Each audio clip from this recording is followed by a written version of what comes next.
നമ്മൾ ഫിസിക്സിന്റെ 4ാമത്തെ ക്ലാസ്സിലേക്ക് പോവുകയാണ്. ക്ലാസ് ഫിസിക്സിന്റെ 1, 2, 3, 4 ക്ലാസ്സുകളെ ആസ്പദമാക്കി നാളെ പരീക്ഷ ഉണ്ടാകും എന്ന വിവരം നിങ്ങളോട് പറഞ്ഞിട്ടുണ്ട്. നാളത്തെ പരീക്ഷ ഉദ്ദേശിക്കുന്നത് 7 മണിക്കാണ്. 7:15 വരെ പരീക്ഷയും തുടർന്ന് പാരന്റ്സ് മീറ്റിംഗും ഉണ്ടാകും. വിവരം ഇന്ന് പാരന്റ്സിനെ ധരിപ്പിക്കുക. ഞാൻ നാളെ വിളിക്കുമ്പോൾ മക്കൾ പറഞ്ഞിട്ടുണ്ടായിരുന്നു എന്ന് നിങ്ങളുടെ പാരന്റ്സ് എന്നോട് പറയണം. നമുക്ക് ഇന്നത്തെ ക്ലാസ് ഭാഗത്തേക്ക് പോകാം. ഇന്നത്തെ ക്ലാസ് ഇംഗ്ലീഷ് മീഡിയത്തിനും മലയാളം മീഡിയത്തിനും വേറെ വേറെയാണ്. ഈ ക്ലാസ് ഇംഗ്ലീഷ് മീഡിയത്തിന് വേണ്ടിയുള്ളതാണ്.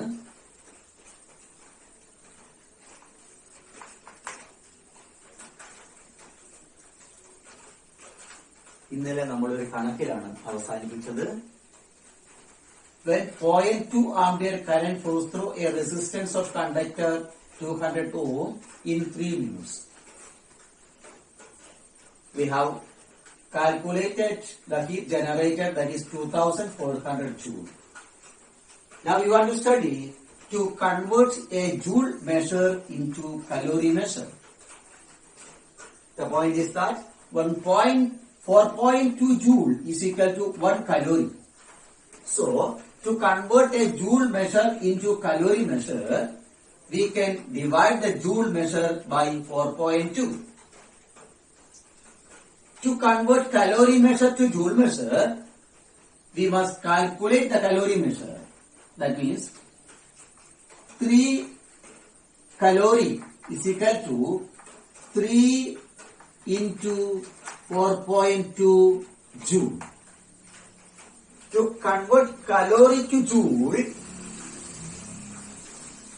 multiply by 4.2. To convert joule to calorie, divide by 4.2. Text നമ്മളോട് ഒരു എക്സാമ്പിൾ ചെയ്യാൻ പറഞ്ഞിട്ടുണ്ട്. നമുക്ക് കിട്ടിയ 2400 ജൂളിനെ കലോറിയിലേക്ക് മാറ്റാൻ പറഞ്ഞിട്ടുണ്ട്. Page number 12. അപ്പോൾ 2400 divided by 4.2, that is equal to 571.42. 2400 joule is equal to 571.42 calorie. ഇപ്പൊ നമ്മൾ കലോറിയെ ജൂളിലാക്കാനും ജൂളിലെ കലോറി ആക്കാനും പഠിച്ചു. നാളത്തെ പരീക്ഷയ്ക്ക് ഒരു പ്രധാനപ്പെട്ട പോയിന്റ് ആണിത്. അപ്പം to convert joule to calorie, divide by 4.2. To convert calorie from joule, multiply with 4.2. To calorie divide by 4.2. To joule, multiply. ജൂളിലേക്ക് പോകാൻ മൾട്ടിപ്ലൈ ചെയ്യണം. കലോറിയിലേക്ക് വരാൻ ഡിവൈഡ് ചെയ്യണം. ഓർക്കണം, ജൂളിലേക്ക് മൾട്ടിപ്ലിക്കേഷനും കലോറിയിലേക്ക് ഡിവിഷനുമാണ്. നമ്പർ 4.2. ഓക്കെ, ഇനി നമുക്ക് കുറച്ച് പ്രോബ്ലമാണ് ചെയ്യേണ്ടത്. ടെക്സ്റ്റിൽ ആവശ്യപ്പെട്ടിട്ടുള്ള പ്രോബ്ലങ്ങളാണ്. എല്ലാവരും നന്നായി ശ്രദ്ധിക്കുക. കണക്ക് തീരെ വശമില്ലാത്തവർക്ക് ഇത് അല്പം ബുദ്ധിമുട്ടായിരിക്കും. കണക്ക് അറിയുന്നവർക്ക് എളുപ്പമാണ്. കണക്ക് അറിയാവുന്നവർക്ക് അല്പം ബുദ്ധിമുട്ടാണ്. തീരെ കണക്ക് അറിയാത്തവർക്ക് വളരെ ബുദ്ധിമുട്ടായിരിക്കും. ഓക്കെ, നമുക്ക് പോകാം. പേജ് നമ്പർ 12 ഒരു പ്രോബ്ലമാണ് നമ്മൾ ചെയ്തിരുന്നത്. പേജ് നമ്പർ 12 അടുത്ത പ്രോബ്ലത്തിലേക്ക് പോകാം. പ്രോബ്ലം ഇതാണ് പറയുന്നത്: find out the heat developed in 3 minutes.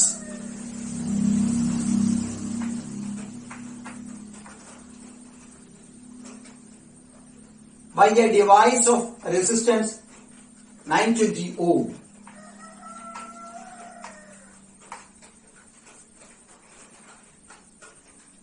Working under 230 volt.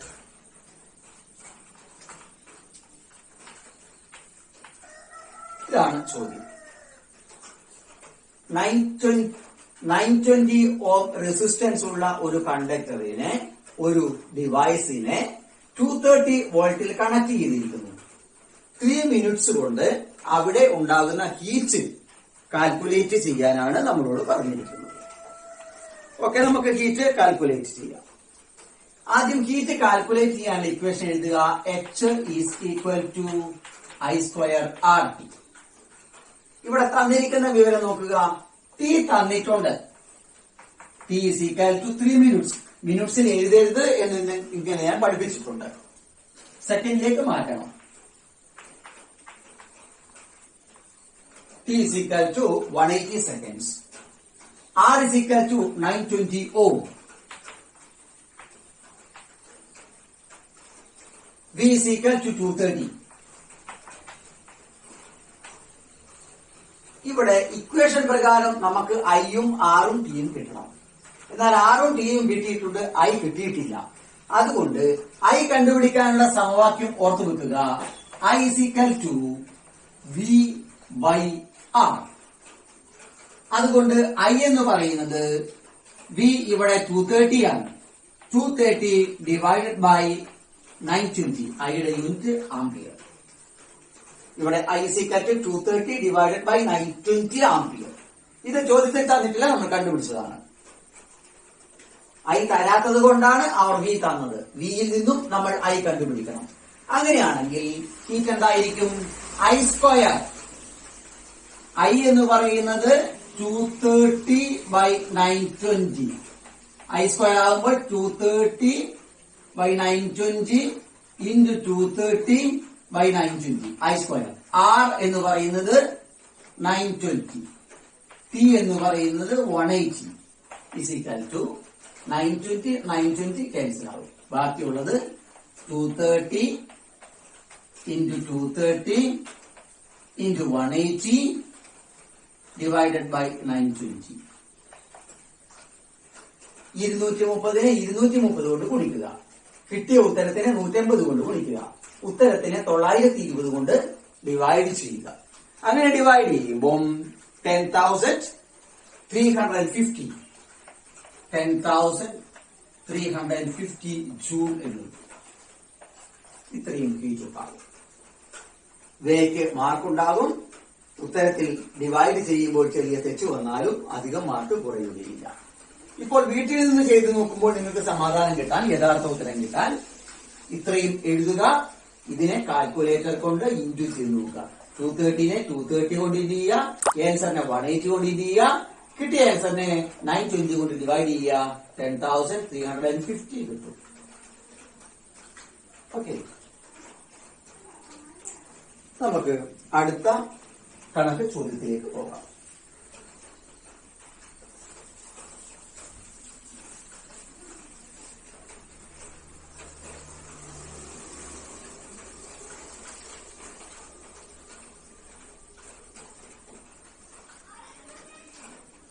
Calculate the heat generated. Page number 13 കൊടുത്തതാണ്. Calculate the heat generated in a device of resistance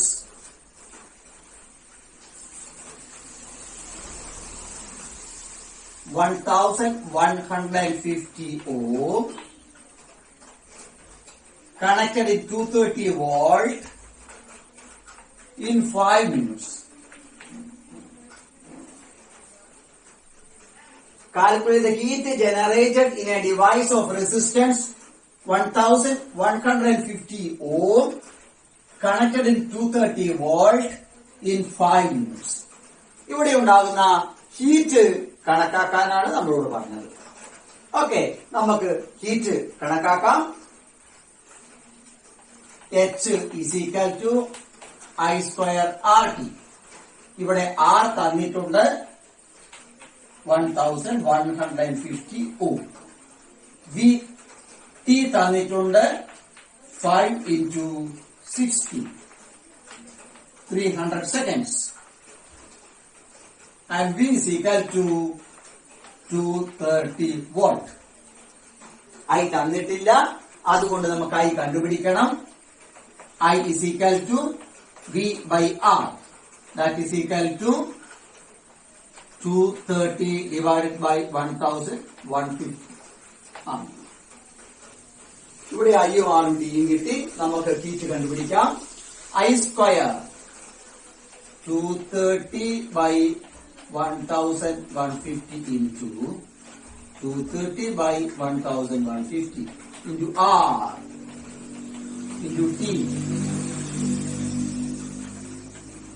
that is equal to 230 into 230 into 300 divided by 1150.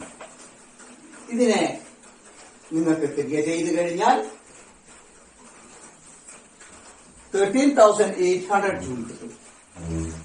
13,800 joule.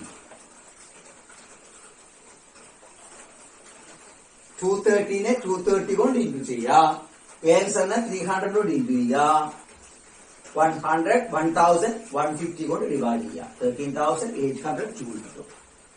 അതായത് 1150 ഓം പ്രതിരോധമുള്ള ഒരു ഉപകരണത്തിൽ കൂടി 230 volt supply കൊടുക്കുമ്പോൾ 5 minute കൊണ്ട് 230 volt സപ്ലൈയിൽ 5 minute പ്രവർത്തിക്കുമ്പോൾ ഈ ഉപകരണത്തിൽ 13,800 ജൂൾ 13,800 ജൂൾ ഹീറ്റ് ഉണ്ടാകുന്നുണ്ട്. മനസ്സിലായി കാണുമല്ലോ. നമുക്ക് അടുത്ത ചോദ്യത്തിലേക്ക് പോകാം. ഇതുപോലെ തന്നെ അവിടെ തന്നെ ചോദിച്ചതാണ്. റെസിസ്റ്റൻസ് 460 ആയി മാറും. വോൾട്ടേജ് 230 തന്നെ, സമയം 5 മിനിറ്റ്സ് തന്നെ. ഇങ്ങനെയാകുമ്പോൾ അതായത് 230 വോൾട്ടിൽ 5 മിനിറ്റ് ഘടിപ്പിച്ചിട്ടുണ്ട് ആദ്യത്തെ ഉപകരണം.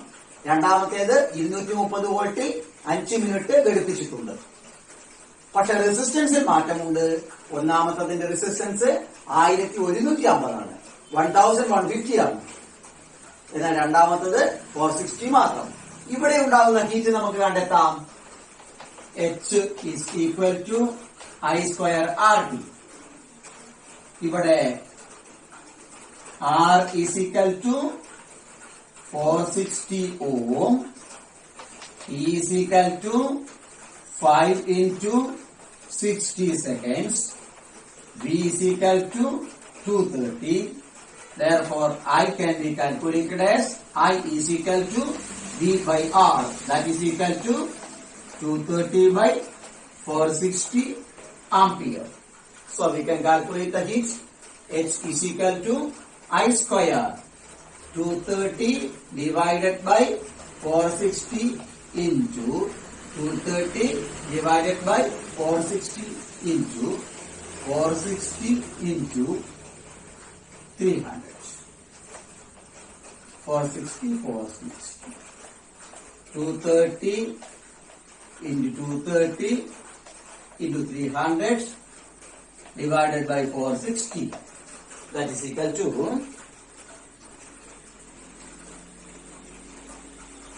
34,500. 34,500. നോക്കുക, ഇവിടെ രണ്ടും കൊടുത്തത് 230 വോൾട്ട്, രണ്ടും 5 മിനിറ്റ്സ്. ഇവിടെ റെസിസ്റ്റൻസ് കുറഞ്ഞപ്പോൾ ഉണ്ടായ ഹീറ്റിന്റെ അളവ് കൂടി. റെസിസ്റ്റൻസ് കുറഞ്ഞപ്പോൾ ഹീറ്റ് കുറയുകയല്ല ചെയ്തത്, റെസിസ്റ്റൻസ് കുറഞ്ഞപ്പോൾ ഹീറ്റ് കൂടുകയാണ് ചെയ്തത്. അതിനു കാരണം ആദ്യത്തേതിന്റെ ഇന്റൻസിറ്റിയും രണ്ടാമത്തതിന്റെ ഇന്റൻസിറ്റിയും വ്യത്യാസപ്പെട്ടത് കൊണ്ടാണ്. അത് നമുക്ക് പിന്നീട് മനസ്സിലാക്കാം. ഇപ്പോൾ ഇതിന്റെ രണ്ടിന്റെയും ഉത്തരം മനസ്സിലായി കാണുമല്ലോ. കണക്ക് ബുദ്ധിമുട്ടുള്ളവർക്ക് ഇവയെ കൃത്യമായി മനസ്സിലാക്കുക, ഇക്വേഷൻ എഴുതാൻ കൃത്യമായി അറിയുക. കണക്ക് അല്പം അറിയാവുന്നവർ പൂർണ്ണമായും ചെയ്യാൻ ശ്രമിക്കുക. ഓക്കെ.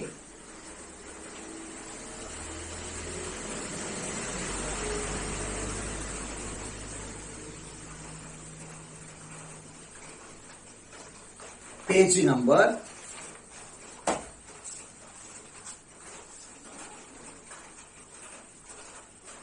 പേജ് നമ്പർ 11 ടേബിൾ 1.2 നോക്കുക. വളരെ പ്രധാനപ്പെട്ട ജൂൾ നിയമം അനുസരിച്ച് ഫില്ല് ചെയ്യാനുള്ള ടേബിളാണ്.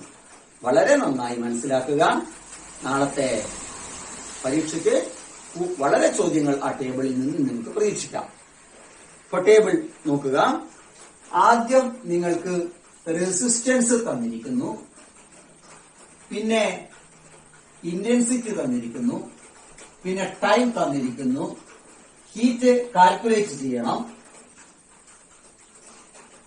ഹീറ്റിൽ ഉണ്ടാകുന്ന വ്യത്യാസം ഡിഫറൻസ്,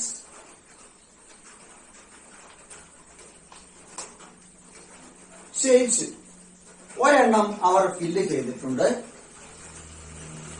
റെസിസ്റ്റൻസ് 2R ആണ്. ആ സമയത്ത് കറണ്ട് I ആണ്. ആ സമയത്ത് ടൈം T ആണ്. അങ്ങനെയാണെങ്കിൽ H എങ്ങനെ കണ്ടുപിടിക്കാം? H is equal to I square RT. H is equal to I square into R. R 2R ആണ് ഇവിടെ. 2R square into T. That is equal to I square into 2 square. 4R into T. 4 നമുക്ക് ആദ്യം എടുക്കാം. 4 I square RT. 4 I square RT. Resistance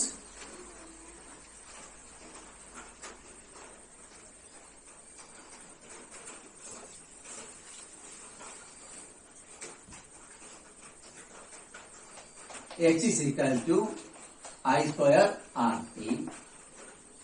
I square into R is equal to 2R into T. I square 2R into T. 2R divided 2 I square RT. അപ്പോൾ ഇവിടെ 2 I square RT. That is equal to 2H. ഈ രീതിയിൽ ബാക്കി fill ചെയ്യാനാണ് നിങ്ങളോട് പറഞ്ഞിട്ടുള്ളത്. അതായത് R ഇരട്ടിയായാൽ heat ഇരട്ടിയാകും എന്നർത്ഥം. If resistance doubled, heat also doubled. Then we have to find out if the resistance is R, current is 2I, and time is T. We can calculate I square RT. I square RT is equal to I is equal to 2I. 2I square into R into T. 2 into square. 4 I square RT. 4 I square RT. 4 I square RT is equal to 4H. That means if intensity is doubled, R say T say, if the intensity is only doubled, heat is 4 times. Heat increase 4 times if the intensity is doubled.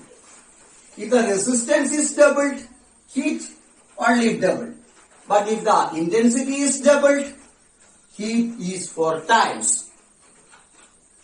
Then, if the resistance is R by 2, if the resistance is half, if R is R by 2 and I and T same, we have to find out heat. H is equal to I square into R into T. That is equal to 1 by 2 I square RT. 1 by 2 I square RT. Half H. If resistance is halved, heat is also halved.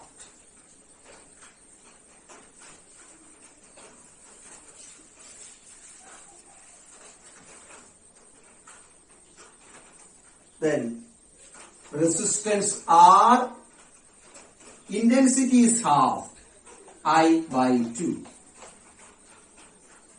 Resistance R, intensity is halved, N times V.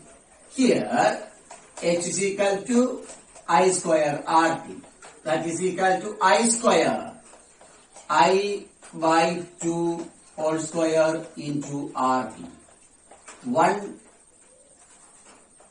I square by 4 RT. That is equal to 1 by 4 I square RT.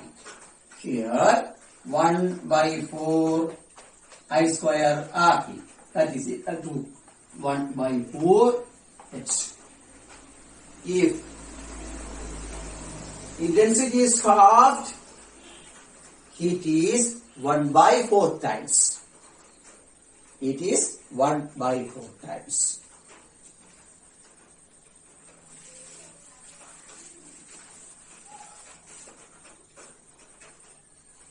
Then R same, I same,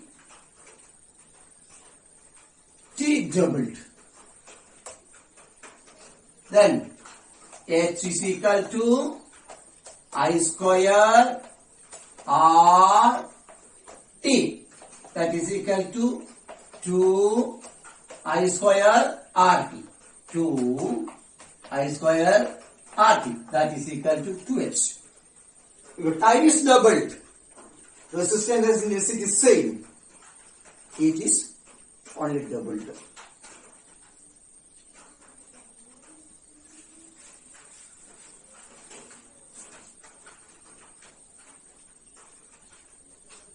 Then T is halved. Resistance same, intensity same, T is halved. Then H is equal to I square R T by 2. That is equal to 1 by 2 I square RT. 1 by 2 I square RT. That is equal to half H. T is halved, H is also halved. ഈ കാര്യം നിങ്ങൾ പ്രത്യേകമായി വളരെ നന്നായി പരിശോധിക്കണം. നാളത്തെ പരീക്ഷയ്ക്കുണ്ടാകും. നിങ്ങൾ ഓർത്തിരിക്കേണ്ടത് resistance double ആയാൽ ഹീറ്റ് ഡബിൾ ആകും. ഇന്റൻസിറ്റി ഡബിൾ ആയാൽ ഹീറ്റ് 4 ടൈംസ് ആകും. റെസിസ്റ്റൻസ് ഹാഫ് ആയാൽ ഹീറ്റ് ഹാഫ് ആകും. റെസിസ്റ്റൻസ് ഇന്റൻസിറ്റി ഹാഫ് ആയാൽ 1 by 4 ടൈംസ് ആകും ഹീറ്റ്. ടി ഡബിൾ ആയാൽ എച്ച് ഡബിൾ ആകും. ടി പകുതി ആയാൽ എച്ച് പകുതിയാകും. ഈ കാര്യം വളരെ നന്നായി ഓർക്കുക. 1, 2, 3, 4 ക്ലാസ്സിലെ പാഠഭാഗങ്ങളും ടെക്സ്റ്റിൽ പേജ് നമ്പർ